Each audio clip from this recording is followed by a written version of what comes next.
think I want to start this video by saying what a privilege it is to be back here at Anfield. It is, as I say, a privilege really to cover this remarkable football club, and so to be back doing this for another season, I am very, very excited about that fact. And I have to say, maybe it wasn't the case going into last season. I maybe went into that with a little bit of trepidation because, of course, so much change behind the scenes, and as a journalist, losing a character like Jurgen Klopp to cover, and then you also worry, is the football going to be anywhere near as good? Are you going to see as many great matches? But of course, all my fears were allayed in that Arne Slot turned out to be a great character himself and also a great football manager. So, you know, with that in mind, I have been looking forward to this season a little bit more, and I think one thing that has also helped is the incredible summer of business that Liverpool have had. So I was very excited about this new season coming around, and excited about this pre-season friendly, or two pre-season friendlies today.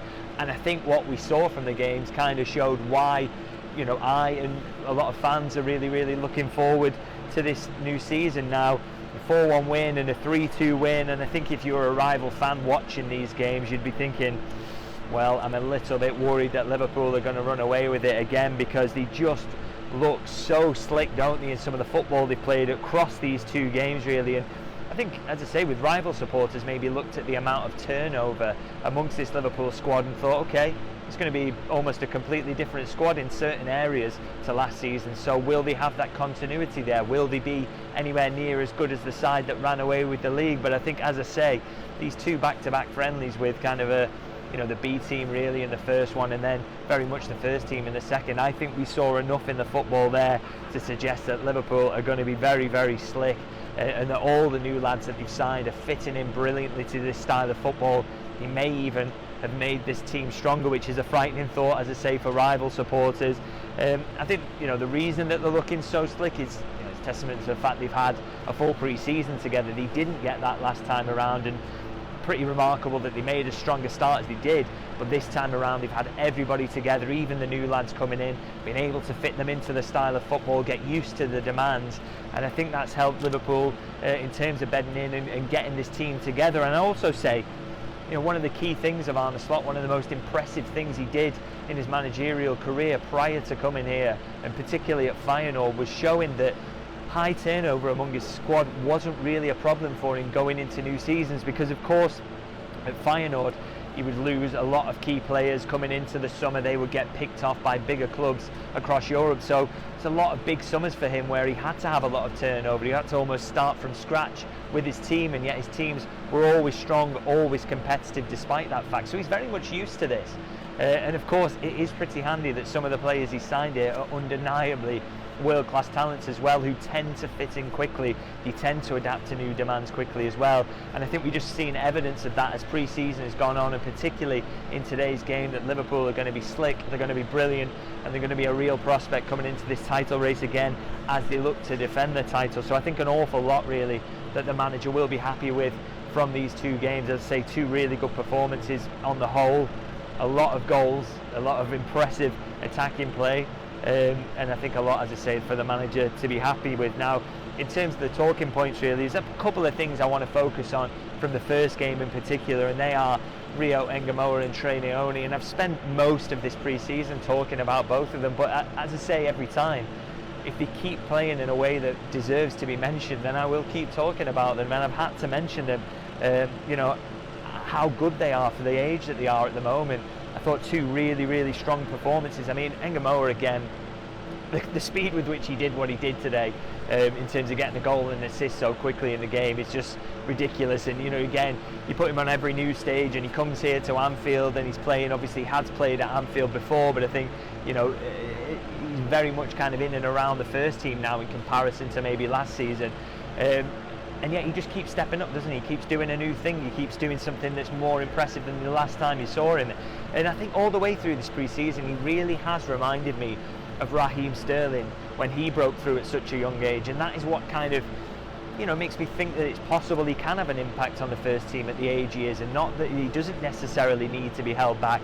But that comparison with Sterling maybe only goes so far, in that he's got all the quick feet, he's that low centre of gravity, but he already seems like he's a better striker of the ball than Raheem Sterling. If you had one weakness you would say that Raheem Sterling had, it was his ability to cleanly strike the ball.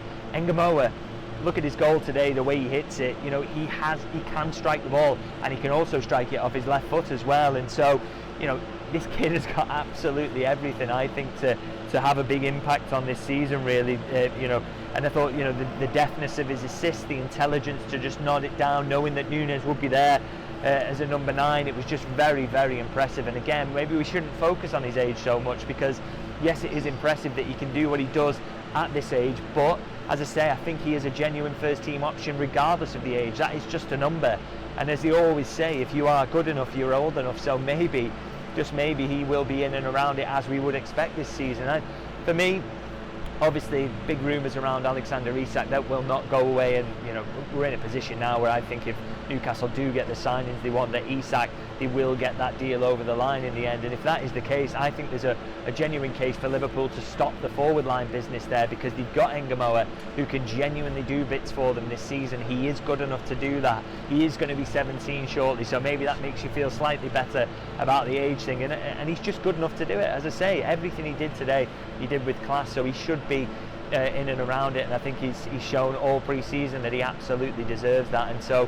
he should be a genuine option. You shouldn't be blocking his path by signing someone else who can play the left wing. He can be there as a genuine backup, and of course on the other side you've got Frimpong, who can do bits there as well. So you've got a wealth of forward options, and it should be good enough to do it for Liverpool if they can get that Isak deal, which, as I say, feels increasingly likely at the moment. Now, he's not the only young player I want to talk about as well from that first game. I also want to talk just quickly about Trey Nyoni now.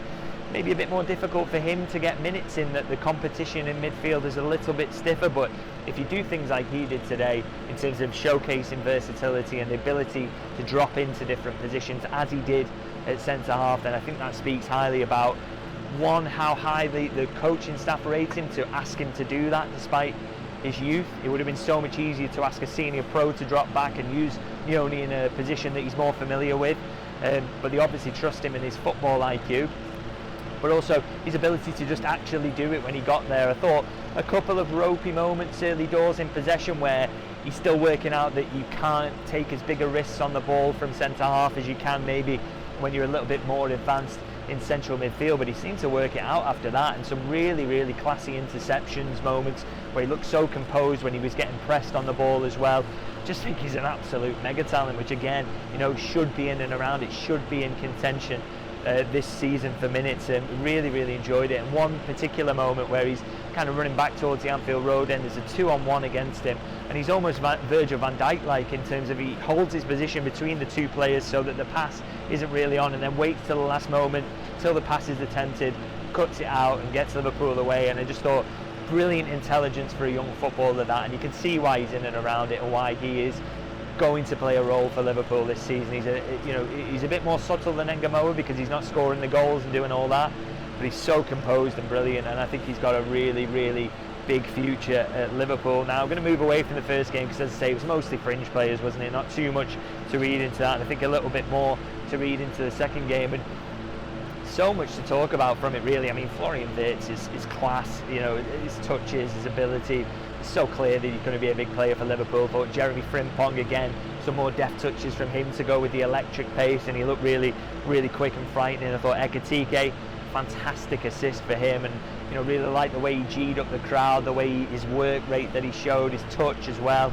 You know, I think a lot more to come from him, but I think the fans already warmed to him, judging by the fact that they were singing his name as well already. If you Hugo, which, you know, that's a really, really good sign for him very, very early in his Liverpool career. But I don't want to focus on those because I've spoken a lot about those guys already, maybe in pre-season. I want to focus on two players who maybe go under the radar despite not deserving to do, really. And the first of those for me is Cody Gakpo. Now, of course, didn't go under the radar today in terms of 2 goals, but I mean, nobody's kind of raving about how good he is and how big a player he can be for Liverpool this season because of everything else that's going on around him with the signings, the change, the fact that Mo Salah is his teammate. He is absolutely unbelievable. But I just think Cody Gakpo is a very important player for Liverpool, and he will be important for them again this season. I mean, 2 goals today, well taken, 4 shots, showed pace in behind. He was constantly there on the far side for the switch that got Liverpool in behind, and that's going to be a key weapon for them. He's strong, he's tall, he adds height to the team. It's absolutely massive, by the way. So they've lost a little bit of height in certain positions, so just to have him in the team to make them taller, to defend set pieces, very, very important, but also for him to score goals at the back post. And I just think he's a really, really good player, as I say. I mean, Diaz going now and leaving to Bayern Munich is opened up an opportunity for him to really nail down that position, hasn't it? And I think he has to step up, really, because he was good last season, but he can maybe be a little bit better. He's probably only going to have Ngumoha backing him up on that left-hand side, so he's really going to be the main man in that position. He's 26 years of age now, so he's coming into those prime years. And also, what's going to really help him is, I talked about having Wirtz on the pitch, having Mo Salah on the pitch, having maybe Alexander Isak there. They're going to drag a lot of players away from him, so he's going to have more space to operate in than he was even used to last season. Now he can use it because he's ball striking, he's unbelievable, he's quick, as I say. He's got all the qualities that if he is given that space, he can make the most of it. So I think a very, very big season coming up for Cody Gakpo, and I think he's had a good pre-season. He looks really sharp, so I'm excited to see what comes from him and how those players around him can make him even better, really, going into next season. Now, another player I want to talk about is another Dutchman who, again, I think is maybe going under the radar because of all the other players that are around him, the way that they get raved about. And of course, I'm talking about Ryan Gravenberch, who I thought was remarkably impressive in the second game here today. I mean, just some numbers here: 90% pass accuracy, 2 out of 2 shots on target, 3 out of 3 dribbles. He's still got that in his locker, that incredible dribbling ability. 4 out of 6 ground duels won as well. And maybe, people are kind of maybe discounting him a little bit because, you feel like you can't pull McAllister out of there, because for me, he was Liverpool's best midfielder last season. I thought Szoboszlai has been fantastic in pre-season in that slightly deeper role, but Gravenberch is easily the most natural holder out of all of those. He's so athletic, he's got incredible quality, he can break lines with his dribbling and ball carrying skills. So how can you possibly leave him out? Now, of course, Wirtz is going to start, and he's going to start most of the games in that attacking midfield role. You've got Szoboszlai, McAllister, Gravenberch, Curtis Jones is there, who again I thought was decent in the first game. You've got some serious options, so I really do not know what the manager's going to do. I mean, Gravenberch, of course, has got a suspension for the first Premier League game. That probably helps the manager out a little bit in terms of his selection, but going forward, that competition in there is going to be incredible. And Liverpool need that part of the pitch to be strong. They need it to be consistently strong, and maybe having more options helps Gravenberch have a stronger finish to the season than he maybe did last time around. And I'd also think that he's going to be more kind of used to the idea of playing that many games as well, because that was the longest season of his career minutes wise, so that should really help him out. But as I say, that competition, you do not want to be the manager with that headache, because I really don't know how that's going to work it out when it comes to the kind of third or fourth game of the season, what that starting midfield is going to look like. I suppose the manager's going to have to rotate more, because how can you continually leave players of that quality out? I don't know, but I thought Gravenberch proved today that he's going to be absolutely massive again for Liverpool, and really is an absolutely top class player, really, isn't he? So yeah, loads of positives there. I am going to finish on a slight negative, but I don't want to focus on it too much. But I have to say, of course, the one small downside from today is that you get shown a little bit about that depth at centre half, don't you? Of course, 4 centre-back spots up for grabs across 2 games, and Ibrahima Konate is the only centre-back by trade who plays. You also have Endo there, Robertson, Nyoni. It's a little bit of a concern, isn't it? Now, the good news is that Virgil van Dijk is going to be back from the Community Shield. He's just absent through illness today. But Liverpool can't go into this new season with so few options at centre-half. Joe Gomez is going to pick up injuries. If you get one more injury there or an illness to Van Dijk to Konate, all of a sudden you're starting midfielders there, and you don't so much mind that in the early rounds of the League Cup, but you do not want it in a Premier League or Champions League game, particularly a big one. Those games can cost you titles, can knock you out the Champions League, so Liverpool need to add to the depth there. I think that's been underlined, but of course they do want to. Mark Guéhi remains a target. We wait to see who will blink first there in terms of Crystal Palace and Liverpool. That is still ongoing, but it's clearly a must, isn't it, for Liverpool to add in that position, and I think today really did kind of underline that, to be honest. Now, I'm going to leave it there, really. So a long day at Anfield, but plenty of goals, 7 goals for Liverpool, and I thought a lot of entertaining football and a lot to look forward to for this season on the basis of what we've seen today. But of course, I want to hear your comments. Who impressed you? What are you most looking forward to? Any concerns there for you going into the new season? Do let me know your thoughts, and of course if you can like and subscribe, that is massively appreciated, because the season is nearly here. So I'm going to be doing more of these videos, going to do the press conferences videos. We're going to be right back into the groove, aren't we? And it's another season, but one to certainly look forward to, I think. So as I say, like and subscribe, and I'll see you guys very soon.